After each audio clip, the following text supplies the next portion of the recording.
Comparé à un piéton adulte, un piéton enfant est réponse A, désavantagé par sa petite taille, réponse B, plus imprévisible, réponse C, perçoit moins bien les dangers, réponse D, perçoit mieux la vitesse des véhicules.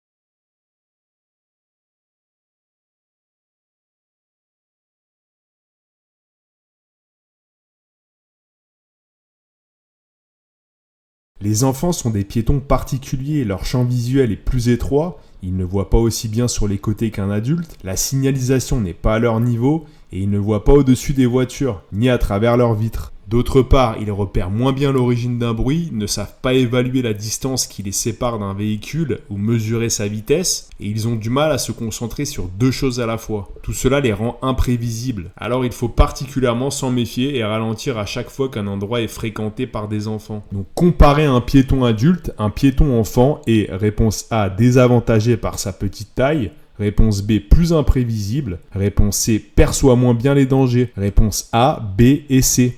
Si j'autorise quelqu'un à utiliser mon véhicule, je dois vérifier que mon assurance le couvre. Réponse A, oui. Réponse B, non. En cas d'infraction, les amendes seront à mon nom. Réponse C, oui. Réponse D, non.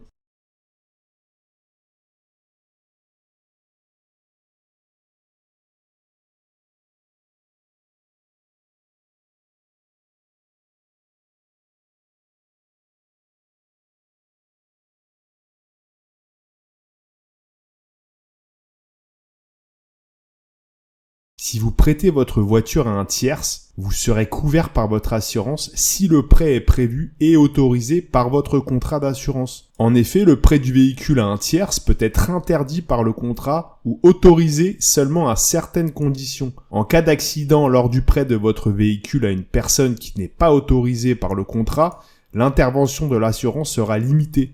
De plus, la franchise qui vous sera appliquée risque d'être majorée. La franchise est une somme fixée par l'assurance. Cette somme va déterminer si l'assurance va vous rembourser ou non. Exemple, la franchise est de 1000 €. Vous avez un accident, les dégâts sont de 800 €, donc inférieurs à la franchise, eh bien votre assurance ne vous remboursera pas. Si à l'inverse, les dégâts sont de 2000 €, eh bien la franchise vous remboursera à hauteur de 1000 €. Renseignez-vous bien auprès de votre assurance si d'autres conducteurs sont assurés. Si je prête mon véhicule à une tierce personne et qu'il se fait flasher par un radar, je recevrai l'amende. Par contre, s'il se fait arrêter en direct par les forces de l'ordre car il a commis une infraction, ce sera à son nom. Si j'autorise quelqu'un à utiliser mon véhicule, je dois vérifier que mon assurance le couvre. Réponse A, oui. En cas d'infraction, les amendes seront à mon nom. Réponse C, oui. À cette intersection, je dois céder le passage à droite. Réponse A, oui. Réponse B, non.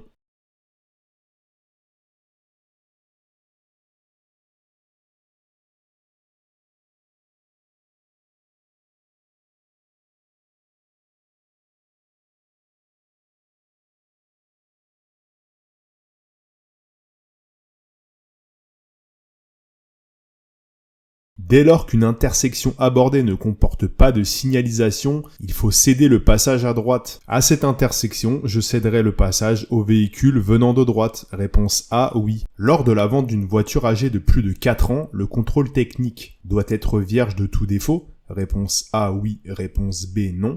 Doit avoir moins de, réponse C, 3 mois. Réponse D, 6 mois.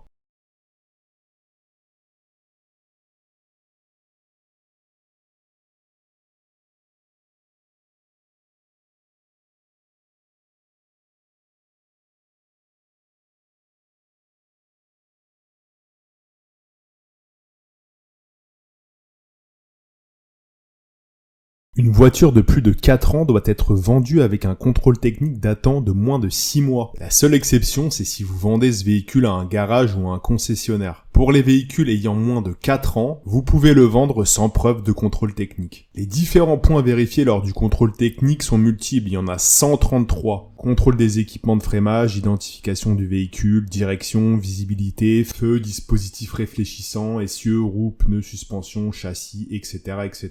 Attention, certains défauts ne sont pas retenus lors du passage du contrôle technique. Par exemple, si les sièges comportent des traces, de l'usure, si la peinture est rayée à certains endroits, eh bien le contrôle technique sera validé. Lors de la vente d'un véhicule âgé de plus de 4 ans, le contrôle technique doit être vierge de tout défaut, réponse B, non. Doit avoir moins de, réponse D, 6 mois, réponse B et D. Sur l'autoroute, la vitesse de ces camions est limitée à, réponse A, 80 km/h, réponse B, 90 km/h, réponse C, 100 km/h, réponse D, 110 km/h.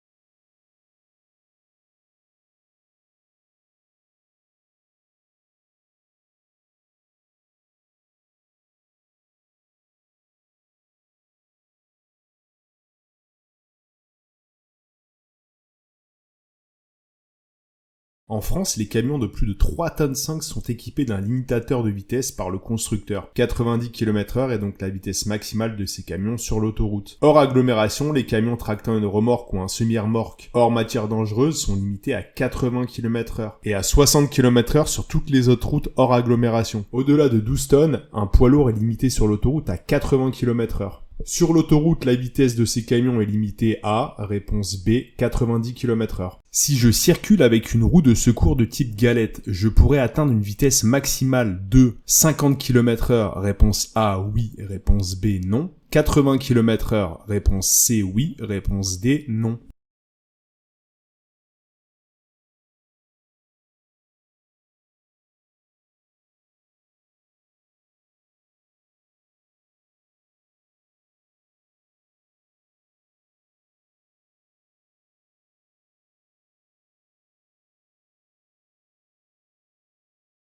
Il existe deux types de roues de secours. La roue de secours normale, c'est exactement la même roue que les autres. Avec celle-ci, vous pouvez rouler sans problème et sans limitation de vitesse. Il existe un second type de roue de secours, ce sont les roues de secours de type galette. Ce sont des petites roues qui sont fines et qui ne prennent pas beaucoup de place dans le coffre. Avec ce type de roue, il n'est pas conseillé de dépasser les 80 km/h. Vous pouvez toujours rouler sur l'autoroute, mais en limitant fortement votre vitesse. Si je circule avec une roue de secours de type galette, je pourrais atteindre une vitesse maximale de 50 km/h, réponse B, non.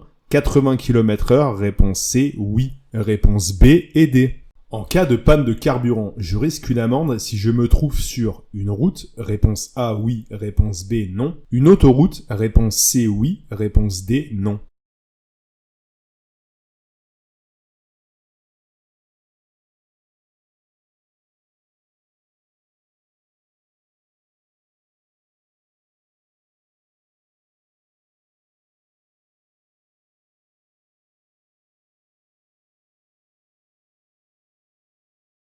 Sur une route, je ne risquerai aucune amende si je tombe en panne d'essence. Sur une autoroute, vous êtes passible d'une amende. Celle-ci s'élève à 35 € et peut être majorée à 75 €. Si l'agent de police qui vous a trouvé estime que l'emplacement où vous êtes garé est dangereux pour les autres usagers, la note peut monter à 135 €. En cas de panne de carburant, je risque une amende si je me trouve sur une route, réponse B non, sur une autoroute, réponse C oui, réponse B et C. Si tu as apprécié cette série de questions et que tu souhaites me récompenser, mets un like et n'oublie pas de t'abonner. Question 8. L'intervalle de sécurité entre deux véhicules doit être d'au moins. Réponse A, 1 seconde. Réponse B, 2 secondes. Le temps de réaction d'un conducteur est approximativement de réponse C, 1 seconde. Réponse D, 2 secondes.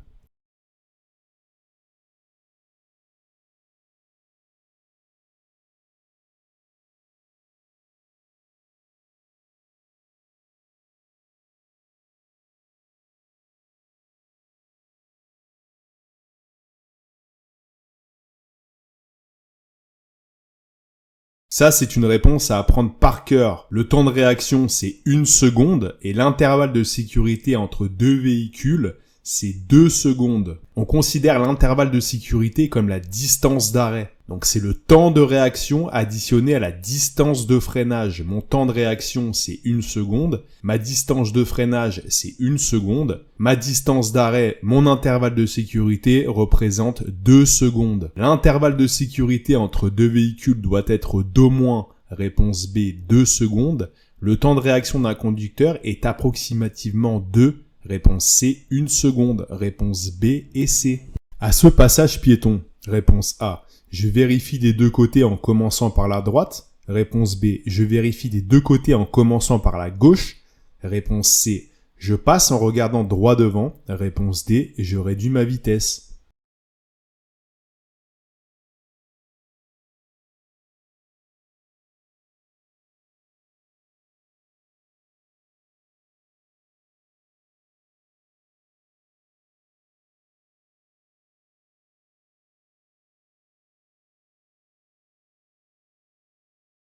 J'arrive à une intersection qui est précédée d'un passage piéton. À droite de l'image, le passage piéton est caché par un véhicule. Dans un premier temps, je vais vérifier l'absence de piétons, donc de danger, sur ma droite. C'est dans cette zone qu'il y a le plus de danger. Quand je circule avec un véhicule, mon regard doit être partout. Et bien entendu, je réduis ma vitesse. La première zone de danger est le passage piéton, la seconde est l'intersection qui vient derrière. À ce passage piéton, je vérifie des deux côtés en commençant par la droite et je réduis ma vitesse, réponse A et D. Dans cette situation, je me trouve actuellement sur l'autoroute. Réponse A, oui, réponse B, non.